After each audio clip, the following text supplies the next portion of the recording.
கடந்த 4 ஆண்டுகளாக பலமுறை மாவட்ட ஆட்சியர், அமைச்சர் உள்ளிட்டோரிடம் மனு அளித்தும் ஜல்லிக்கட்டு போட்டிகளில் கலந்து கொள்ள தங்கள் காளைகளுக்கு இதுவரை ஒரு டோக்கன் கூட கிடைக்கவில்லை என திருநங்கைகள் குற்றம் சாட்டியுள்ளனர். மதுரை மாவட்டம் அலங்காநல்லூரில் நடைபெறவுள்ள ஜல்லிக்கட்டு போட்டியில் பங்கேற்கும் காளைகள் மற்றும் மாடுபிடி வீரர்களை தேர்வு செய்வதற்காக ஆன்லைன் மூலமாக விண்ணப்பங்கள் பெறப்பட்டது. இந்நிலையில் மதுரை மாவட்ட ஆட்சியர் அலுவலகத்தில் திருநங்கைகள் கூட்டாக மனு அளித்தனர்.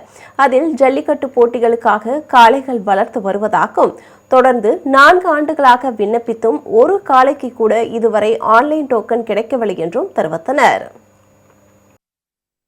இது என்னன்னா, இப்ப தனிப்பட்ட நபர் வைக்கிற ஜல்லிக்கட்டுல எங்களுக்கு ஈஸியா டோக்கன் கிடைச்சிருது. இன்னைக்கு ஒரு அரசாங்கம் நடத்துற ஜல்லிக்கட்டுல திருநங்கைகளுக்கு முன்னுரிமை கொடுக்குற அரசாங்கத்துக்கிட்ட எங்களுக்கு மட்டும் இந்த 4 வருட காலம் 2021 வினய் சார் இருக்கும்போது எங்களுக்கு இந்த ஆன்லைன் போட்டப்ப எங்களுக்கு கிடைச்ச டோக்கன், இந்த 4 வருஷத்துல ஒரு திருநங்கை கூட டோக்கன் கிடைக்கல. இத்தனை பேர் வளர்த்த மாட்டல நான் ஒரு ஆளு தான் இந்த 4 வருஷமா மாட வச்சிருக்கேன்.